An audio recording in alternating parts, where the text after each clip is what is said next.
She rocks, she rules, she reigns.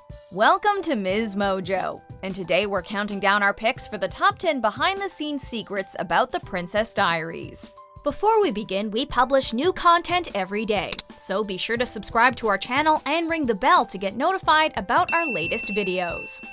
For this list, we're looking at all the most interesting facts we could find about the creation of this coming-of-age comedy. Number 10. The Bleacher fall was unscripted. The entire premise of this movie is based around the fact that Mia Thermopolis is about as unladylike as they come. One of the attributes that shows this off throughout the story is her clumsiness and lack of grace. Number 2, you always have to look just right. Number 3, In a memorable scene, Mia is walking on the bleachers and takes a tumble, which viewers would assume was scripted. But as it turns out, it was actually a real accident. Heather Matarazzo, who plays Lily Moscovitz, said in an interview with Hello Giggles that while they were filming, Anne Hathaway fell and quickly recovered. And now we all know that this potential outtake was one of the things that made the movie what it was. Shall we practice entering like a princess? Okay. Number 9. It was filmed in the same spot as Mary Poppins. While we of course love Julie Andrews for playing Queen Clarisse Rinaldi, she's perhaps best known for her iconic role as Mary Poppins. And it turns out there's actually a major connection between the two films. Despite the fact that Mary Poppins was filmed in the early 1960s, it was actually shot on the same soundstage as The Princess Diaries. Stage 2 at Walt Disney Studios in Burbank, California is renowned in Hollywood, and is one of the largest stages in Los Angeles. In 2001, during filming, the stage was actually dedicated to Julie Andrews because of the work she did there. This is what you might call a fortuitous circumstance. Number 8. All the Pretty Woman references. It may seem strange to compare the modern-day fantasy that's The Princess Diaries to a movie about a prostitute, but did you know there are actually several links between Pretty Woman in this teen film? Now, this dance is between a waltz and a tango, you see? It's a wango? They were both directed by Garry Marshall, and many cast members appeared in both films, including Hector Elizondo, Alan Kent, Kathleen Marshall, Larry Miller, and Patrick Richwood. They both feature memorable makeover scenes, and even more notably, the dinner scenes where both Mia and Vivian are forced to contend with proper etiquette have a ton of similarities, including Alan Kent playing the waiter both times. Number 7. Liv Tyler almost played the lead.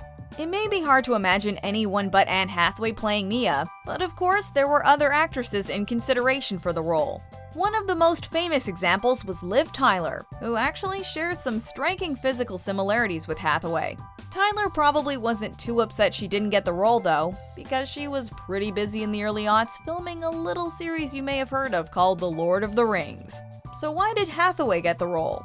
More on that later, but one factor was that the director's granddaughters thought she had the best princess hair. Number 6. The story behind Clarisse and Joe's love story. One of the most charming subplots in The Princess Diaries involves the clandestine romance between Julie Andrews' character and her limo driver security specialist, Joe. It's a subtle part of the story, but one that fans undeniably love. And it turns out that it was created by the actors themselves.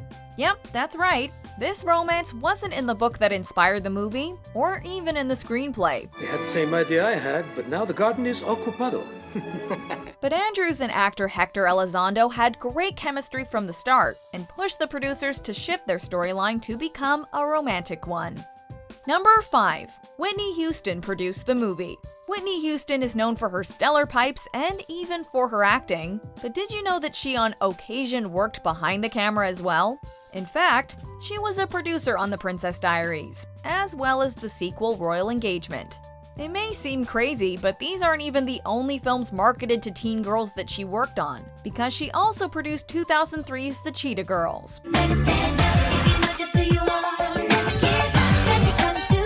And there are major perks to having Whitney Houston on your crew, because on Garry Marshall's birthday, she wheeled in a cake and sang him happy birthday.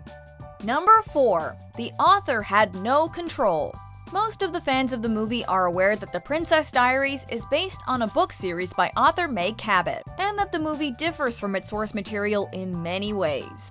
As is often the case with book-to-movie adaptations, the author actually had very little input in terms of the writing or production of the film.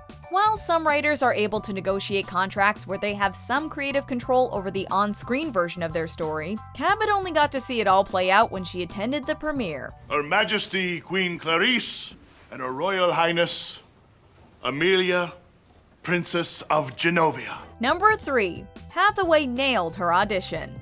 The Princess Diaries was Anne Hathaway's first film role, and considering it was a starring part in a high-profile Disney movie, that's not too shabby. So, how did she get the role? Why don't you just tuck one ankle behind the other and place the hands gracefully on the knees? It turns out her audition had some unconventional moments that cinched her the part. While we're sure something about Hathaway's acting left an impression on director Garry Marshall, she remembers it differently, saying, quote, "I got really nervous and fell out of my chair, and I think that's what he was most impressed with." What a happy accident. Number 2. Mia wore a wig and fake eyebrows. We can all agree that one of the reasons this movie is so beloved is the epic makeover that takes place partway through. When we first meet Mia, she's a dorky high schooler with unruly hair and bushy eyebrows who has to somehow be transformed into a princess. It turns out that at the time, the real Anne Hathaway looked a lot more like the after version of Mia, because she had to wear a huge wig and even false eyebrows to convincingly look the part of the before Mia. Before we unveil our top pick, here are a few honorable mentions.